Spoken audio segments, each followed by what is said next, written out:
सुरणची भाजी जर तुम्ही एकदा या पद्धतीने बनवाल ना तर नॉनव्हेज खाणं सुद्धा विसरून जाल।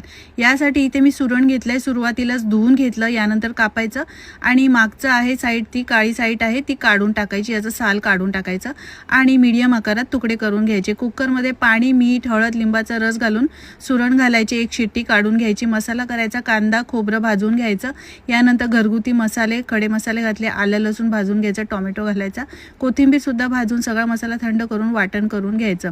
कुकर पूर्णपणे थंड झाल्यावर उघडून घ्यायचं आणि सुरण यामधले काढून घ्यायचे। आता यासाठी भाजी बनवण्यासाठी तेल घातलंय कढईमध्ये, सुरण 1-2 मिनिटे परतून घ्यायचे, काढून घ्यायचे। याच तेलामध्ये 1 चमचा जिरं, बारीक चिरलेला कांदा घालायचं, वाटण घालायचं, मिक्स करून घ्यायचं, घरगुती मसाले, काळा मसाला घालून परतून घ्यायचं, गरजेनुसार पाणी, मीठ घालायचं, मिक्स करायचं, 2 मिनिटं हा मसाला चांगला शिजवून घ्यायचा। यानंतर सुरण घालायचं, मस्त चमचमीत अशी सुरणाची भाजी तयार झाली आहे। कोथिंबीर घालायची, तुम्ही सुद्धा करून बघा आणि कमेंट करून सांगा कशी झाली।